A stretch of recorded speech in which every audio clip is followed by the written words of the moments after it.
Do you believe that only your soul lives in this body, or is there someone else who is sitting quietly in the dark corners inside you?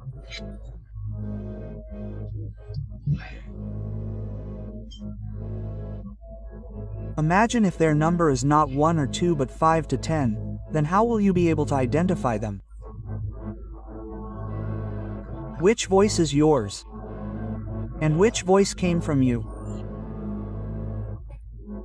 When those souls start claiming their rights on your body, when every breath, every heartbeat will become theirs.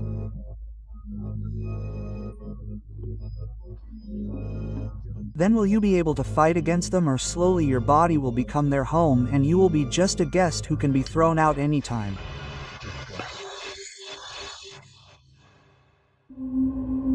Vikram lived in a small village Malawadi. Vikram was 22 years old. He had completed his BA from Pune and had come to his village during the holidays. A calm and responsible boy who used to help in the village temple and help his father in the fields. His mother Saraswati Tai was a great devotee of worship and storytelling. Father Ganpat Rai Sawant was an honest farmer of old times. Vikram's closest friend was Aniket, who studied with him. Since childhood, he was involved in every festival, fair and fun. That evening, light drops of rain were falling. The faint fragrance of the soil of the fields was floating in the air. Vikram and Aniket both finished their farm work and were sitting under the banyan tree. Aniket lit a beedi and gave it to Vikram. "Come on, brother, it's college holiday, so let your mind get some air." Both were sitting and talking. Discussion of Pune's studies, village people, Vikram's engagement with Sudha.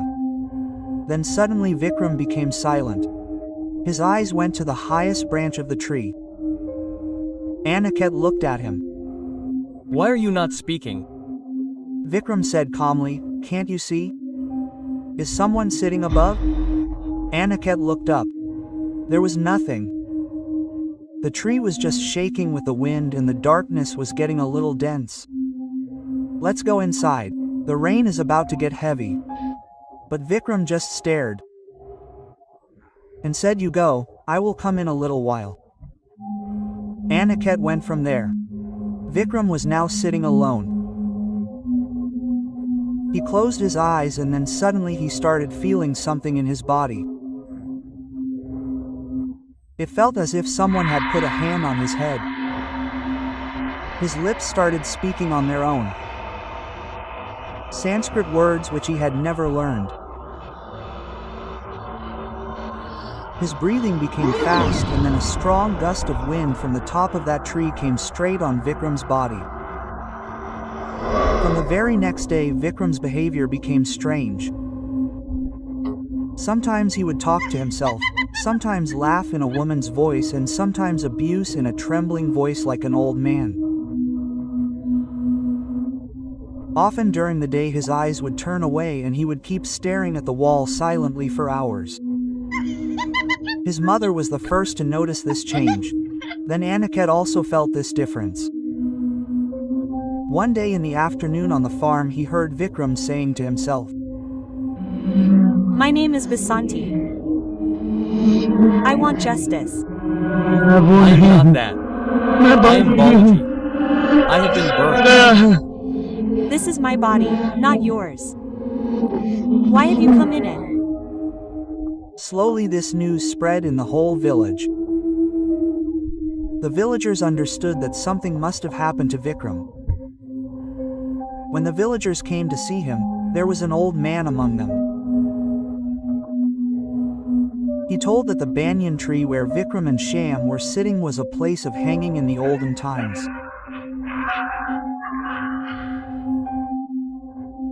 The souls of those who died there still roam around. They believe that those souls had some old relationship with each other. Some were wronged. Someone killed someone, someone was a witness, and someone was sacrificed.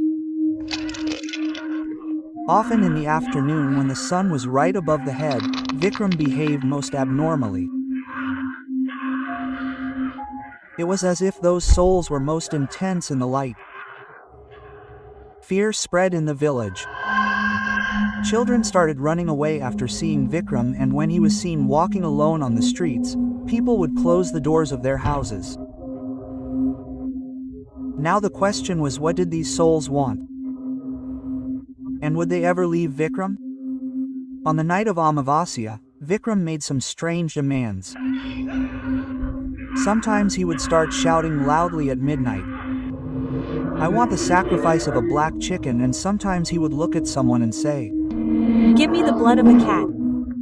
he would ask for food stained with blood and sometimes a plate of burnt rice. Many times his mother saw him acting as if he was chewing raw meat or trying to eat mud when he was alone. Ganpat Rao and Saraswati got very scared seeing this and started worrying about Vikram. It was as if those spirits got a new power on the night of Amavasya. That night Vikram completely changed. His body would tremble, his muscles would stiffen, and his voices would start echoing simultaneously. It was as if many people were speaking from inside him at the same time. Sometimes he would slam himself on the ground, sometimes he would hit his head on the walls and scream, as if there was a war going on inside him. No doctor could understand how he got so many injuries, and how to treat him. The family and Aniket decided to tie him up every Amavasya and hang lemon and chili on the door. Because if he is left open on Amavasya, he can kill someone else too. Now when Vikram's condition had gone out of control, Aniket and Ganpat Rao together started looking for a tantric Baba. Ganpat Rao's friend told him about Vaman Joshi Baba, who lived in the neighboring village and had been doing sadhana of such matters for many years. Aniket and Ganpat Rao told Baba about Vikram's condition and especially the story of the Amavasya night. Baba came home and first saw Vikram from a distance, then recited some mantras and put his hand on his forehead. Immediately Vikram's eyes rolled back and he started laughing loudly. Sometimes in a woman's voice, sometimes in a child's scream, and sometimes in an old man's voice, Baba understood that his body has been captured by someone, perhaps more than one soul, and every soul has a different story. We will have to wait for the right time to free him. You people should take special care of him for a few days. Do not leave him alone. Do not let him come in contact with any stranger, and keep reciting Hanuman Chalisa every day in the house. After knowing the story of all the souls at the appropriate time, I will be able to do the process of their liberation. Till then, taking care of Vikram will be the biggest challenge. Saying this, Baba left from there. For the next few days, Vikram's family took care of him. They stopped him from going out. They gave him whatever he asked for. Baba found the Muhurta of Ashtama and reached Vikram's house a day before that. He saw Vikram's condition and then formed a circle around Vikram and recited some mantras and looked into Vikram's eyes. Vikram's body started trembling and his facial expressions started changing. In a moment he became a woman. The next moment he became a child and then a man. Who are you? Tell me your name and the reason for your death one by one. Now the spirits started appearing one by one. I am Basanti. I was burnt by my husband for dowry. His spirit was demanding justice.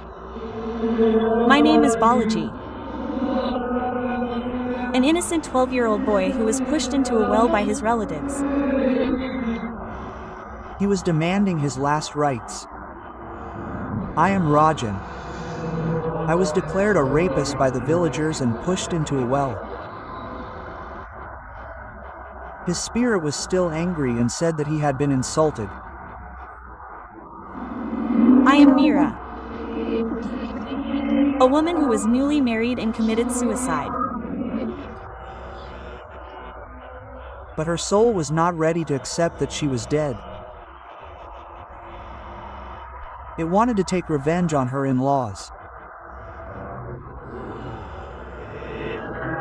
Radu was a drunkard who had committed many crimes and now wanted to atone for it with Vikram's body. Why did you all choose Vikram? And what do you want from him? There is Peace in his body. His mind is clean. We want peace. That is Why we have come in his body. every soul put forward its different demands. I want the sacrifice of a black rooster. I want a tilak with the blood of a cat. I want to bathe with Ganga water. Draw a circle with ashes for me. Light a diya for me under the peepal tree. Baba told Ganpat Rao and Saraswati to prepare for the puja and bring all the materials mentioned in this letter. Now this was the beginning of a long and difficult process. The night of Ashtama had arrived. There was dense darkness in the village and a light breeze was blowing all around. Vikram's family reached the ghat with the puja materials as per Baba's instructions. Black rooster, Ganga water, lemon, ash, old copper vessels and peepal leaves. Baba Vaman Joshi prepared 2 places of worship there. On one side, the worship of God was kept, where Vikram's parents and close people like Aniket sat after lighting a lamp, so that they could participate in the mantras and haven, but could not see Vikram's pain. On the other side, Baba lit a haven kund and drew a big circle of yellow soil, ash and blood. Vikram was seated in the middle.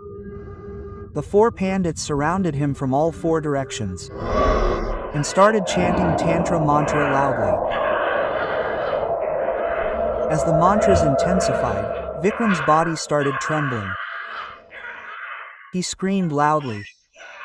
His eyes rolled back. The expressions on his face started changing. The sound of dogs crying started coming from behind. Then the souls started coming out one after the other. But every soul wanted to be freed first. In this greed, the souls clashed with each other in Vikram's body. His body started tremors. He started scratching himself. Sometimes his hair stood up. Sometimes he would roll on the ground. And finally blood started oozing out of Vikram's eyes. Baba shouted, "Don't stop the mantra. Let all the souls be freed." Then suddenly a spark of light arose and Vikram became unconscious. One by one the souls started leaving his body, like a caged bird flying out of a cage. The body became calm now. The light started to dim. And as soon as the last soul left, there was peace. The air of the ghat became still. The dogs nearby who were barking suddenly became silent. Vikram's body was now free. After this Vikram slept for 2 days, completely unconscious, as if his soul was also tired. His mother would sit crying at his bedside every moment and would ask only one thing. "Will I get my Vikram back? Will my Vikram be fine?